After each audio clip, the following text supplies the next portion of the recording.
And welcome back to Talking Buckets TV. Thank you so much for joining us this week. We are so excited to have you. Week 5, gentlemen, how do we feel about that? Good. It's really good, yeah. So we're looking to change things up. We got a tablecloth for you guys, make it look professional, and we're really excited to get started. We got a couple of new kind of aspects we're going to explore. So looking at basketball, we're taking a unique perspective. So stick around for that. Looking forward to seeing you in the show. Welcome back to the show, ladies and gentlemen. Thank you so much for joining us. We're starting our Stat Central section here. So for that, we'll take it away. Okay, so right now we're going to be talking about the top 5 plays of the week. So for number 5, we got Anthony Edwards' high flying dunk against the Chicago Bulls. Amazing performance from him. Yeah. We got to number 4 here. Okay, for number 4, we got Victor Wembanyama block on Zion Williamson. Ooh. I didn't get a chance to see that. How was that? Was that a two-handed dunk, one-handed? What we're going here? I can't remember, but I'm pretty sure it's a one-handed dunk, but I'll have to proof check that. Definitely. And I feel bad for Zion. I feel like he could have done I want to see him in a dunk contest, but when he was in high school, bro. Because I know his when he was coming out into the league, his whole thing was that I'm going to dunk on everyone. And obviously he dealt with injuries. That's inevitable, being one of the heaviest players in the league and jumping like that. But overall, I feel that hopefully he still has some of the tank to kind of show us where he is over time. Definitely won't be an all-time great, right? Won't be in the GOAT debate, but in terms of being a substantial and a kind of impactful player, I think he has that capacity in him. Moving on, number 3. Let's take that away. Here. For number 3, we got D'Angelo Russell's game-winning three-pointer. Huge. I think it's been a huge week for kind of game winners in general, right? 2 of the games we talked about in court vision, same thing. Interesting that this goes to number 3. I thought this would have been kind of higher given the impact, but regardless. What do you want to talk about 2? All right, we have number 2. We have former Raptor Pascal Siakam clutch dunk. Beautiful play, man. Everyone talks about Ninjago in spinning. I don't know if he's spun on this play. I'm not gonna lie, but I know he gets a lot of kind of criticism for that. But huge dunk for him in that game. Love the clutch performance, right? That's what we kind of live for in basketball. Kind of seeing down the stretch, close game, see where that goes. Love to see those clutch dunks. And finally, number 1, we talked about in court vision. Something huge overall in such a clutch game. Darius Garland's game-winning three-pointer, pretty much from the logo at the end. A couple of seconds left, full court kind of press, moving through. Huge 3. What do you guys think about that? Do you guys think it's luck? Do you guys think it's skill? How do you guys think it went? I think it's skill. Skill, you think so? I think the celebration was the best part. So humble, it's almost like that, right? I think definitely skill. He was able to navigate through the defense pretty well. They were doing a full court press from, I think they were playing the Detroit Pistons. Really good execution with the 3. Planted his feet, went up for the shot. Huge kind of performance for him. So it was great to see him step up to the mantle. Players of the week. We got a bit of a switch up this week. No more SGA, but we're going to start off with the West. Let's take that away. All right, in the West, we got Mr. Ant-Man, Anthony Edwards, with 37 points per game. Oof. We have 7.3 rebounds and 4 assists per game. Huge. Wow. Huge. It's crazy by Anthony Edwards. Ant-Man. Great player. Absolutely huge. I think overall his competitive spirit is something we talked about in the past as well, but overall his skill, his talent, everything kind of comes up through that. Do you think he's able to sustain that for next week? I know it's really dependent on how other players do, but what do you guys think? Do you think he can sustain this pace overall? It depends on his teammates. I know he's criticized his teammates a lot. He's saying no one's been playing properly since Cat left and stuff. But I don't know if I can say he can come back for another week, but let's say he might be able to average the same amount of points, but SGA, he's on a generational runner. Oh, for sure. And I think, what do you think that contributes to the chemistry-wise, right? When a lot of players feel demotivated, obviously you lost a keystone player in your offense and defense, right? Given the Cat is such a dominating presence in the paint, do you guys think that he can come back from them? What do you think? Because they still have Rudy, right? Is that right? Yes. They still have Rudy as a foundational center, and he's won DPOY in the past already. Don't know if he'll win again in the future, but regardless, do you guys think that the player's exaggerating? What do you guys think is the move here? I kind of think so, because the players have kind of shifted along, because Cat was that one centerpiece, one main player, that one upbringing player. But ever since he's left, it's they've slowly when like started like moving away. Yeah, there's not enough like connection there. Yeah. Moving on to the East, obviously we have a great player from Cleveland, Slayton Mitchell, right? He's had a phenomenal performance: 22 points per game, 8 rebounds per game, and Crazy. 6 assists per game. Huge performance in terms of making Yeah. sure that he's contributing the ball overall. And I know Cleveland players don't get too much recognition once because one, it's Cleveland, but also because it's a team-based sport there, right? They're not really overall kind of taking the ball from other players. Yeah. Thoughts on that? How do we feel that? Do you think he's going to stay on the leaderboard? Do you think he's going to get overpowered? I think he might get dropped only on the fact that his scoring is not as high as like Yeah. other players can do. I Yeah. think so too, because we have like Giannis. Who else? We have like Cade Cunningham. There's like great players in this one East sure. Conference. All right, let's move on to Stat Suite then. We're going to talk a little bit about the overall stat leaders, but we're also going to take a deep dive into some of the players here. First of all, obviously, Mr. Orr, we have SGA, 32.7 points per game. Huge performance. And the thing I want to point out here is, how do you guys feel about his performance right now with scoring compared to the all-time greats, right? So you have Kobe Bryant, you have, for example, even Shaq back in the 90s and stuff like that, and early 2000s. We have KD, we have all these great scorers, even Will Chamberlain, right? Yeah, I think top 15, top 20 for this guy, because he's like, You think so? he's averaging many points, but he doesn't compare to like Will Chamberlain, Yeah. KD, who else? Like, Even someone like Kobe James Harden, who for used sure. to average like 40 plus, Yeah. and he's averaging 30. Yeah. It's a big jump. I think the key thing that puts him in the 15-20 range or 20-15 range is going to be obviously the consistency. For 5 weeks, we've seen great performance from him, play of the week, overall dropping 40 bombs and all that stuff. But I think the key thing that would kind of put him over that edge would be dropping like 50, 60 a game. Yeah. Easier said than done for sure. The game has changed a lot since Will Chamberlain, Kobe Bryant, and even James Harden. Less ice the ball, more kind of team based. So it'd be interesting to see if he can kind of get a little bit higher next season. He's doing great this season already, but obviously with the all-time greats, you have to compare them with the all-time greats. Moving on, new assist leader, we have Trae Young with 11.4 assists per game. Crazy. Huge. Yeah. Definitely had some trouble with turnovers. We'll talk about it a little bit later. But overall, huge performance from him. Yeah. Moving on, one of my favorite players so far in terms of defense, Sabonis. Did a great job in terms of rebounds. Consistently has been performing really well since pretty much week one. We talked about him being the the rebound leader here.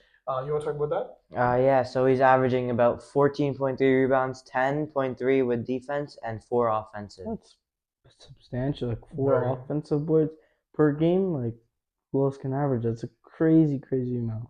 And the key issue that a lot of people are having is, how is he going to stay consistent even after the All-Star game, right? Is he going to contribute the same way he's done before? And I think you talked about that with Jonas Valanciunas, right? How do you think that's going to impact his scoring, his rebounding? I think because Jonas Valanciunas got traded to the Kings, Jonas Valanciunas will be able to help out boxing out. With boxing out, Sabonis can just grab the board and take it down the court. It would be very helpful for him, like, because right now he doesn't have another big to like support him. Right now it's like he has only DeMar.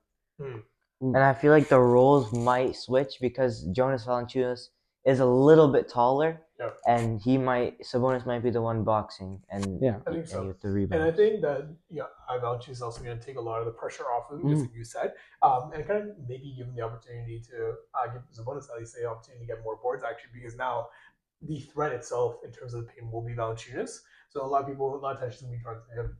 But I definitely think consistency-wise with the new teammate and overall his performance historically in the last 5 weeks has the opportunity to continue going. Moving on, defensive phenom, Dyson Daniels. We've talked about him pretty much for the last 5 weeks as well. Attention's been drawn to him because we've really kind of focused on him on the podcast. 3.9 steals. 3 steals per game. Huge performance from him. Crazy. Right?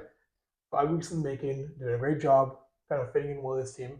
What are the thoughts on that? Do you guys think any hot takes for that? What do you guys think? I think it's a great player. When I see him, I think Jose Alvarado last season, where he used to just quickly like turn and quickly steal the ball. Yeah. Dyson Daniels is almost like that, but he's more like with the fast pace. I like that, Yeah. And What do you guys think in terms of? I know Wemby is the favorite for DPO. Why do you think Dyson Daniels makes a case for that as well? He does. He does, but still like the blocking. But he should be like a top 3 contender. At least I think so. I think him, Wemby, a couple other players. Obviously, I don't know if Gobert is going to be included in this debate. I don't think before me as so. well. I haven't heard his name in a while. Yeah. Regardless, moving on. Mr. Wee Wee Wembanyama, been 5 weeks, been on top of the block record. He has obviously a defensive presence that's kind of comparable to none. And he obviously has an offensive presence as well. Struggling a bit with the Spurs. Overall, we're looking at 3.9 blocks per game. Wow. I think right now, very clear. As much as I want Dyson Daniels to win as well, he's very clearly Wembanyama is doing a great job at having that defensive presence. DPOY clearly. But the question I have is, where do you guys think, in what other eras do you think he'd play in? I don't think he'd be able to play in the '90s era with Shaq, Hakeem, Yao. But I think he'd be able to play in like Pistol Pete or like a little bit before that when Will Chamberlain was playing too, because there wasn't many like 7-foot players. They're mostly like 6'5", 6', 6'8". There's no one like substantially taller than 7 foot except Will Chamberlain that we know of. Yeah, I agree with that. Yeah, I think definitely the skill wise that plays a huge thing. What other players do you think that could kind of go back similar wise? Like Shaq, he would be like big, strong, tall. For sure. And even in KD going back all the way to the 60s, I think you guys are absolutely right. I don't think Wembanyama currently, given the physicality of the game in the 90s, 80s, and 70s and stuff like that, even the 70s up till then, I don't think he'd be able to fit in with those other centers. But with kind of going further back, that's a kind of make the 60s and 50s not bad. I don't even know if the 50s were Great players back then. Definitely great players, but I think his physical skill set and his size would be huge for them. Yeah. All right, moving on to minutes. Once again, we have Thibodeau doing a horrible job with managing minutes. I'm going to talk about that. Oh, next we got Mikal Bridges for minutes. He has 38.3 minutes a game. He's a break. He's going to stand this off the charts, right? He's been consistently kind of up there. I don't think we've had anyone else on the list, right? No no, he's been there the whole time. Yeah, but he's doing. And I heard that I think 6 of Knicks players are in the top 10 for minutes played. This guy's playing with fatigue off, bro. It's insane. All right, and finally, new turnover leader. You want to get a drum roll for that? So for our new turnover leader for this week, surprisingly, we have Trae Young. And the interesting thing, the reason I say that, obviously 4.7 was it turnovers per game, but he's also leading with assists, 11.4. We talked about it a little bit earlier. So what do you guys think? What do you guys think of that? Maybe because he is number 1 turnovers, it could lead to bad passes with the assists and trying to get more assists. So yeah, bad passes are probably number 1. The key culprit, yeah. Yeah, I think in terms of kind of balancing that, obviously you're contributing to a lot of points, at least 22 points with the assists, but obviously at least 8 kind of points for the opposing team with the turnovers. Something to be a little bit more careful of. I love the kind of overall selflessness with kind of sharing the rock overall, but it's very important overall, obviously, to prevent the other team from scoring as much as possible too, right? If you're having 4.7 is a substantial number, right? Close to 5. Those are kind of the breaking point in terms of like 4.7 turnovers is like 8 points at minimum, yeah. So that can have a breaking point in terms of the other team maybe coming away with the win. Regardless, great performance for everyone this week. Great week for NBA in general. We've seen great games with Court Vision overall. So stay tuned. We're going to be talking a little bit more about the People's Choice, what you guys have submitted, and kind of take a new spin with that. And finally, Draft Wars as well. We have kind of great days coming for that as well. So stay tuned for that. Welcome back to the show, ladies and gentlemen. We are now starting our People's Choice section where we take your opinions, your hot takes, and everything else in between into consideration and talk about it on this table. So this week, a bit of a unique perspective. We're looking to change it up. We are actually doing a bit of a ranking. So I don't know if many of you are familiar with the S, A, B, C, D, F ranking system, but I'll put it up on the screen somewhere here. I don't know where. And we're going to be ranking signature moves this week. So we also have historically great signature moves like the sky hook and all these different things, and a couple of the newer ones as well, like the step back. So what I'm going to do is we are going to present the signature move. We're going to rank it really quickly, and then we'll talk about a couple of specific ones overall. So I do a rapid fire and then deep dive after. All right, number 1, sky hook. Sky hook is a really good shot. I think in my opinion, I'd put an A because Kareem, I love Kareem, great player. Only A, you think? Yeah, A. I don't think it deserves an S because there could be better plays, like more signatures, better signature plays I've seen. Okay. They're S tier. Yeah, I agree with that in too? the A because Okay. there is definitely some that are No, a little better. I would personally put that in the S, just given that obviously that move itself brought him into one of the all, like he's obviously all-time scoring leader, second all-time scoring leader now for LeBron. Given that legacy, I think it's easily an S. But given that both of you said A, we'll put an A for now. Moving on, we have the Dream Shake. You guys know what the Dream Shake is? Obviously with Hakeem. For me, that's easily an S. I think that's easily. I think that would be an the S too. simplicity, the impacts of it, the overall kind of people have copied it throughout. Easily an S. Yeah, that's an S for sure. All right, moving on. Fadeaway. I know Jordan used that a lot. Kobe used that a lot. Dirk. Yeah, Dirk won like fadeaway too. That's kind of on its own as well. That's a great move. It's really used. I don't know which that'd be. That's a really good question of where that would be on a tier list. Fadeaway, I honestly have it pretty much at S as well. I think I'm really biased towards that. Fadeaway, one of the cleanest moves in NBA history. Used by pretty much all the greats. Dirk Nowitzki used it. He did a really good job with creating separation with his knee there. That's one of the first moves I learned in basketball too. Am I good at it? No. I use it a lot. Yes. Lots of breaks with that. But I think it's a beautiful kind of thing. I think it encapsulates the game of basketball really well. I'd put it in S. Do you guys agree? Yeah, I agree. Yeah. It's a really nice play. It's like really smooth. Yeah, definitely. And you can use it inside the mid range, close up in the 3. The versatility, right? Yeah. Let's see here. What about Kyle Lowry's ability to take a charge? Because I'm a Raptor fan, I put that in S. I'm biased towards Raptors. I put that in S because Kyle Lowry, the GOAT. That's like a C or a B. I agree. I think I put it there because we had a little diversity. Obviously, you just have all the greats. Definitely a phenomenal kind of opportunity and skill he has to take those charge. I don't think it's kind of, if we look at it all time. I might put it in B or C. I think we should put in a C. I think a C plus. Really? Yeah, C I love Kyle Really? Lowry, bro. I love him, but I don't think the charge encapsulates his game well. I think overall his playmaking is great, but I think I'll put that over in C. All right. What about the Superman dunk from Dwight Howard? Oh, that was a nice dunk. That was definitely tough. That might be an A. An A, you think? I don't know. I think I'd put that at B. I'd put that at B. I agree with Fawad. I think a B because I think it's definitely flashy. I think it's definitely cool to see. But I think in terms of impact for the game as a signature move, I think it'd be in B. Yeah. Just because the utility's not as high. Not really a big high ROI. I think it's better dunks than overall. You're going to have to get closer to the rim to do it. So I think we'll put that in B for now. B minus maybe. Let's see here. Let's go on to a bigger one. Obviously, we have the AI crossover. Oh. That's got to be obviously one of the greatest signature moves in my opinion. Yeah. Simple. People recreate it all the time. Everyone has a new flex on it. What do you guys think? I would put it an A. I don't know. In my opinion, I don't know if it deserves an S, but I would put it an A. Yeah. That's not a crazy take.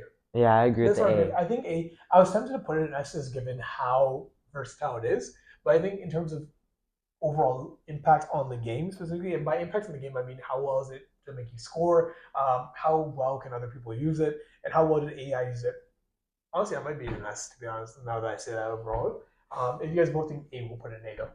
I think an A+. I think A plus, like right at the minimum, like the rigorous S.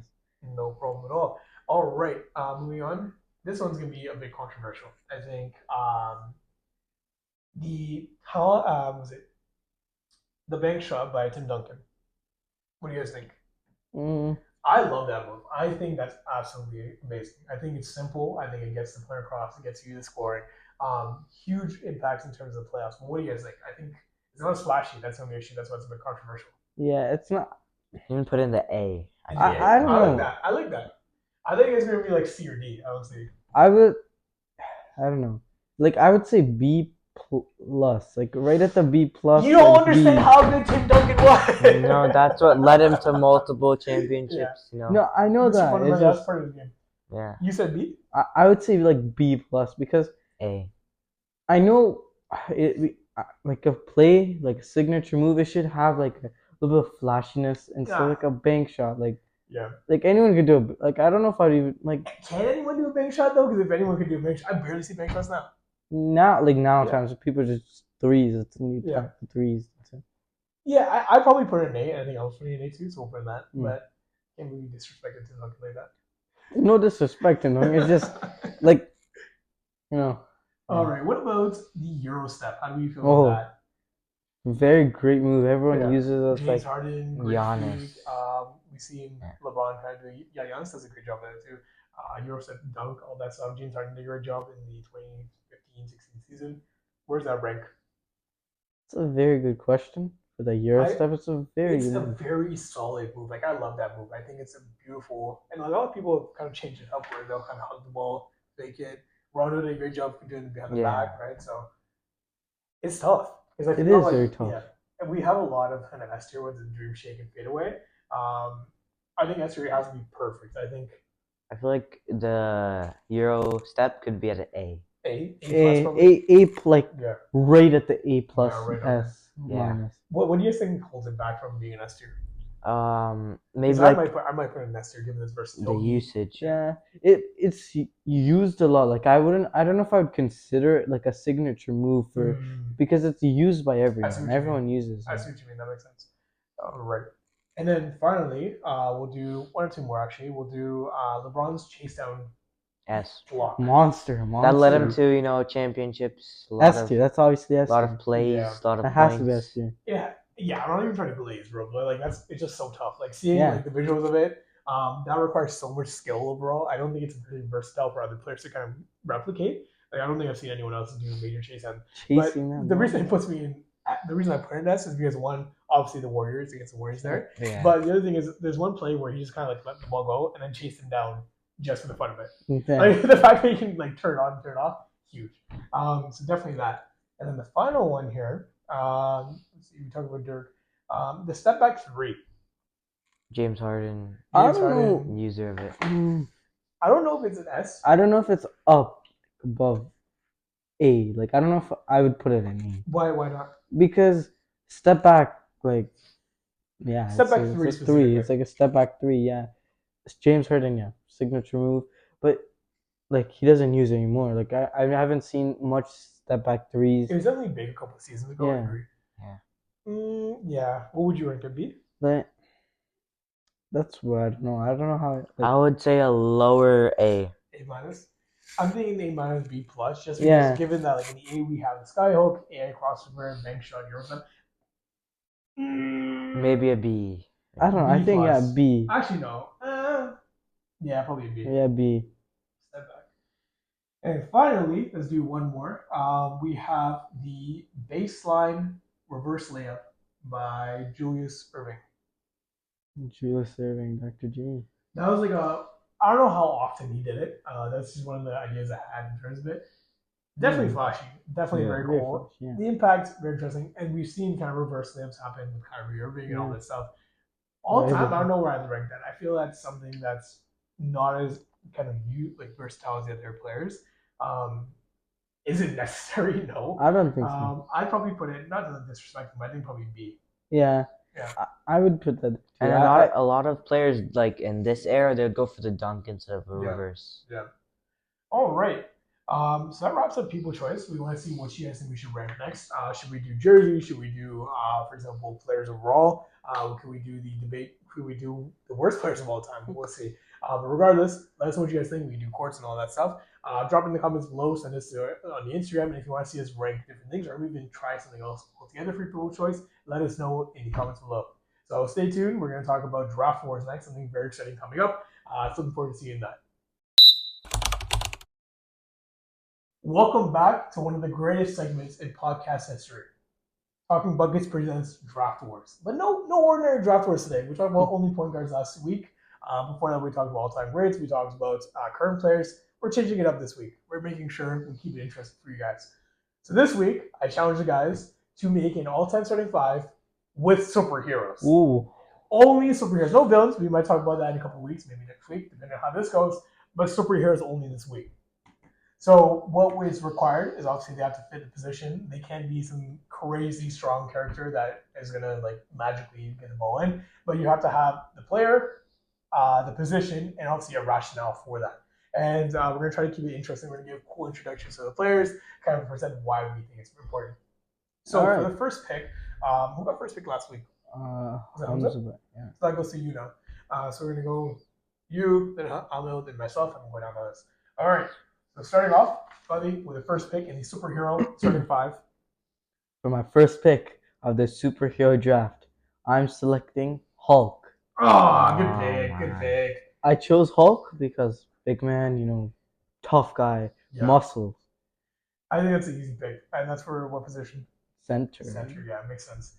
Very solid pick overall. I think, given his historical size and strength, being able to kind of hold up cities in general, kind of a defensive and offensive monster. Moving on, Alma, what do you guys? All right, so I'll take my pick at my center. We'll take Ant-Man Ant-Man. Oh, Ooh. in his final form. In his final form. Very solid pick. I like that pick. I think definitely has the versatility. I think that's a cool position. You're gonna factor in that he can Yeah, he can also go extreme stall, Yeah. blow by other centers that are slower, Definitely, I think that's grow good. back, All right. score. I think with my first pick, then we went to the power forward position. Arguably one of the greatest superheroes of all time. Probably the first superhero a lot of people think about when they kind of get started. Gonna go with Superman at my four position. Oh. I think Superman for my four position, Oh. a bit of a steal, to be honest. The reason being the strength, the versatility, the speed, the size. Obviously, he's a little bit undersized. I'm not gonna lie, he's a bit undersized for a four position, but I think his strength, speed, and overall IQ and abilities kind of takes him over. Because really, he's putting hands on the Hulk, he's putting hands on Ant-Man for sure. Yeah. And I think he has that overall good positioning. I might even, if I had to, I'd move into small forward, but I think I'd like him for the power forward position. All right. All right. So, for my second pick, the superhero draft, I'm going to be selecting Captain America for point guard. This is because he's all around player. He's like all around, like he knows, like he's strong. He's basically like a point guard. Like Yeah, the IQ. Yeah, especially seeing that in the first Avengers movie, even the last Avengers movie, being worthy to lift Mjolnir and the overall spacing. I think he does a great job with that. Mhm. Guys, I'm gonna go ahead. All right, so I'm gonna lock in my point guard. We're gonna go Spider-Man. Man, I wanted that pick, bro. Oh, bro, that was such a good pick. Beautiful pick, man. He has agility, reflexes, and he also has a good view with his spidey senses. Man, bro, that's a solid pick. I'm upset about that. I'm not gonna lie. Very solid pick. All right, moving on. I'm gonna go with my shooting guard here. Right, shooting guard. Bit of an interesting take, right? Because I want someone that is able to be really versatile off the ball, right? But someone who also has a lot of different abilities as well, right? We want someone that's gonna kind of space the floor well. I'm gonna choose Dr. Manhattan for my shooting guard, and the reason I say that is because he's definitely not the fastest. He's definitely not overall. Actually, he's pretty fast. Regardless, I think his abilities overall. Hopefully, understand them. But I know he's really tough. I think I want him at my shooting guard position. All right. For my third pick in the superhero draft, I'm going to be selecting Black Panther, shooting guard. Good Black pick. Mamba. Good pick. Very solid pick. He's quick. He's able to move around the court quickly, like space the floor. And some size. IQ too, size too. Yeah, and his abilities with kind of the kinetic blast and all that stuff. And also his mindset too, and IQ. Yeah, and he's a great leader too. I think the shooting guard can kind of have that leadership position as well. All right, All right, so for my next pick, I'm gonna go with. Let's see. We'll go with the Flash. The Flash, solid pick. Solid pick. Where are you putting him? Shooting guard. Nice. You know, he's maybe not the tallest, but he's the fastest. Agility, reflexes, reaction time. A bit undersized still, but I think that it's gonna be a good matchup. All right, with my pick, we're gonna go with the point guard position. It's probably going to pick up higher because when I think of point guard, I think of IQ and I think of handles as well. Being able to stretch a bit is definitely important too. And one of the smartest characters in the overall history of comics and superheroes, Mr. Fantastic. Not only does he have the IQ, one of the strongest beings in the superhero universe, he also has the handles given his size and kind of range and all that. And I think that's going to be a huge thing. And obviously, when things go dark, he become the Maker as well. His evil kind of counterpart. So I think Mr. Fantastic is a good pick for that. Yeah. Okay. For my fourth pick in the superhero draft, I'm going to be selecting Thor. Oh, good pick. Good pick. Great player, tall guy, big. He's built. Has the ability to move around the floor. Yeah. He can help out with Hulk. Yeah. Very solid. And I'm glad I kind of had the Thor Hulk chemistry is actually really good. Yeah. I'm glad you picked that. Very solid pick. I'm good, Alma. All right, so for my small forward position, we're gonna go with like one of the most famous superheroes, Iron Man. Iron Man. Solid pick. Solid Oh, how did I pick. forget Very solid about pick. I think Iron Man? I think I would have put him on there. He has advanced technology. You can fast. You can fly. You can do all of that. And he also has an AI assistant, Jarvis, giving plays and whatever. I might have to reassess my small forward position, to be honest. How did I forget Iron solid. Man? All right, for my center then, definitely some interesting centers. The Hulk, we have Ant-Man there. Moving on. Lesser known character here, but huge impact on the game. I want Swamp Thing. Now, I don't know if you guys are familiar with Swamp Thing. He is absolutely huge. He has the ability to basically destroy things on contact, and just in an offensive and defensive monster. So I'm going to put Swamp Thing in my center. All right. All right. For my last pick, small forward position, I'm gonna take Shazam. Shazam! Oh, nice pick. Great guy. Nice pick. IQ, he lightning, and Nice great pick. play. Solid pick, bro. That was good. As my 3. All right. My pick. So I feel like at the power forward position, we're gonna have to go for Hawkeye. Hawkeye? Are you sure? Hawkeye. Accuracy. For the power forward position? Yeah. He's gonna get dominated by Thor and Hulk and like. Yo, okay. Yeah. You do your thing, bro. Okay. Accuracy has extreme You mean the focus. last Ronin Hawkeye, right? The last Ronin Hawkeye, then. Yeah. Yeah. All right. Cool. His extreme focus, agility, accuracy. I don't understand. Might be like a bad mind of bio bills. All right. For my final pick for my small forward position, surprising mutants and go a little bit higher on. I'm going to choose someone a little bit undersized given who we're facing Black Panther, Shazam here. And then who do you pick? Iron Man. I'm going to go with a mega level kind of mutant here. Someone who's got a healing factor, someone who's who's a great shooter overall, so a great scorer. A little bit undersized, but I'm going to choose Iceman. Iceman. Iceman's gotten the ability to be one of the strongest mutants on the X-Men and in the world in general. He's able to get a healing factor by absorbing water from the kind of air as well. And one of the coolest things, guys, fun on that, he's able to freeze the world, and he's frozen over hell as well. So Iceman for my 3, definitely a solid pick. Happy with that. A little bit undersized, but he's got the ability to kind of conjure things in his mind too. So that wraps up our draft wars. Very glad you can join us for that. Next week we might do villains. I think that'd be really fun. Definitely great characters for that. Thanos, Darkseid, Galactus. Oh my god, all these great victors. The Spectre, maybe, I don't even know. How did we not choose the Spectre? Oh my god. Okay, regardless, that wraps it up. We're going to finish out with our conclusion, so stick around for that. All right, ladies and gentlemen, that wraps up our episode for episode 5. Thank you so much for joining us. And if you reached the end of the episode, click subscribe below, and we look forward to having you guys next week. Next week, pretty much the same thing. Let us know what you guys want to hear from us and what games you want us to cover. Regardless, thank you so much for tuning in, and we will see you guys next week. Take care.